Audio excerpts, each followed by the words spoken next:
બોટાદની કાયદો વ્યવસ્થાના સામે સવાલો ઊભા કર્યા છે। ધારાસભ્ય ઉમેશ મકવાણા અને કોળી સમાજના આગેવાન અને તેમના ઘરે અસામાજિક તત્વોએ ધારદાર અને પ્રાણઘાતક હથિયારો સાથે જે પ્રકારે હુમલો કર્યો છે, ત્યારથી આ ધારાસભ્ય હવે લાલ આંખ કરી રહ્યા છે।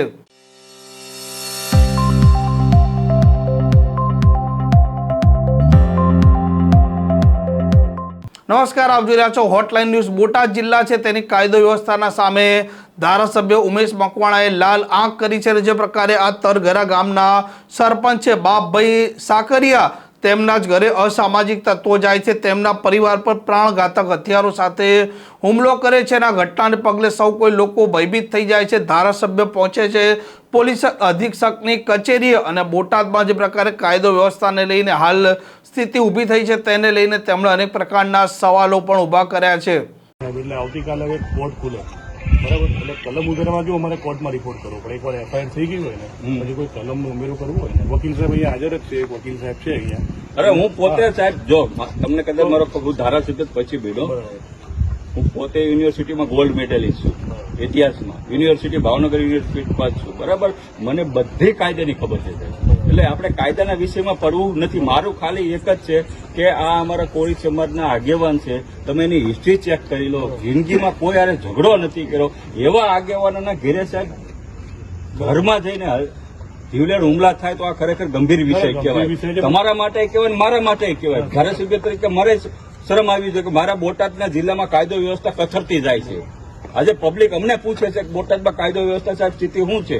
ધારાસભ્ય તરીકે હું જવાબ નથી, આ લોકો નથી, આ કેટલા માંડો જુઓ શું કામ આવ્યા છે, શું કામ આવ્યા છે સાહેબ? હે જવાબ મને કહે છે કે સાહેબ તમે રાજીનામું આપો જો ધારાસભ્ય રહેવું હોય, તમારી કાયદો વ્યવસ્થા જો બોટાદમાં ન થતી હોય તો રાજીનામું આપો। તે તો રાજીનામું આપી દઉં, નહીં આપી દઉં। હાલમાં આપણી રજૂઆત પ્રમાણે કાયદો વ્યવસ્થા સાહેબ સ્થિતિ કંટ્રોલ કરવાની જવાબદારી કોની છે સાહેબ? પોલીસની છે, ધારાસભ્યની છે કે પોલીસની છે? અમારી જ તો છે। તમારી જવાબદારી મારે ધારાસભ્ય અદા કરવાની હોય। હવે હાલમાં આપણી બે રજૂઆત છે, એક તો આરોપીને અટક કરવા, આરોપીને પહેલા તો સૌથી પહેલા જેલમાં હરિયામાં નાખો, રિકન્સ્ટ્રક્શન કરો, ફરી વખત આવા ગુના ન બને સાહેબ। બોટાદ આજે અમારે સમગ્ર કોળી સમાજ અને વિવિધ બધા આજુબાજુના તાલુકાના ગામના આગેવાનો એસપી કચેરી સાહેબે અમે રજૂઆત કરવા આવેલા છીએ। ગઈ રાત્રે અમારા કોળી સમાજના આગેવાન તરગરાના અમારે બાપભાઈ, જે 40 વર્ષથી ત્યાંના સરપંચ છે, અને એમના ઘેરે અસામાજિક તત્વો દ્વારા ઘેરે જઈ અને એમના પરિવાર ઉપર જીવલેણ હુમલો કરવામાં આવ્યો। છરી વડે એમના દીકરાને માથામાં ઇન્જરી કરવામાં આવી છે, 12 થી 13 જેટલા ટાંકાઓ આવ્યા છે, અને એમના બાકીના 4 સભ્યોને પણ નાની મોટી ઈજા થઈ છે।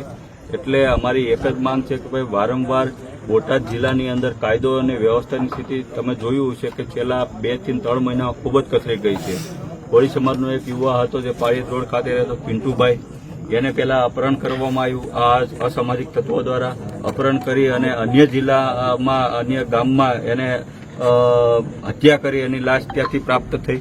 અને તમે જોયું છે કે વારંવાર માત્ર ને માત્ર કેમ કોળી સમાજના જ આગેવાનો ઉપર આવા જીવલેણ હુમલા થાય છે, ઘેરે જઈને કેમ એના અપહરણો થાય છે? આ એક બોટાદ જિલ્લામાં એક પ્રશ્ન જ થયો છે।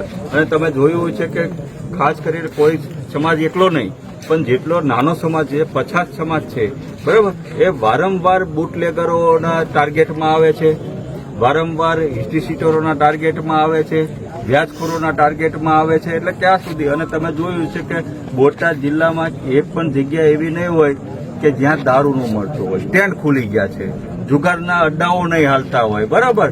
ક્યાંય કાયદો વ્યવસ્થા જેવી ક્યાંય સ્થિતિ નથી। એટલે આજે આ ખૂબ જ ચિંતાનો વિષય, એટલે બોટાદના ધારાસભ્ય તરીકે માન્ય એસપી સાહેબને રજૂઆત કરવા આવ્યો। આજે હું પણ એક ધારાસભ્ય તરીકે પ્રજાના ટેક્સના પૈસે હું પગાર હું લઉં છું, પોતે લઉં છું।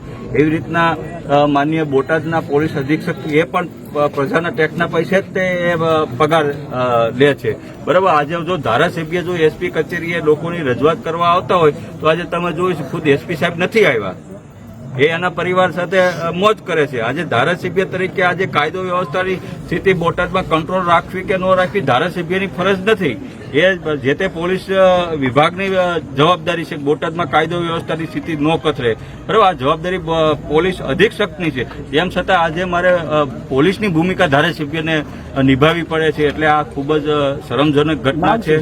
એટલે મારી માંગ એક જ છે કે ભાઈ બોટાદમાં તાત્કાલિકપણે કાયદો અને વ્યવસ્થાની સ્થિતિ જે કથળી ગઈ છે એ તાત્કાલિક પ્રસ્થાપિત થાય. કાયદાનું ભાન આવા બુટલેગરોને અસામાજિક તત્વોને થાય.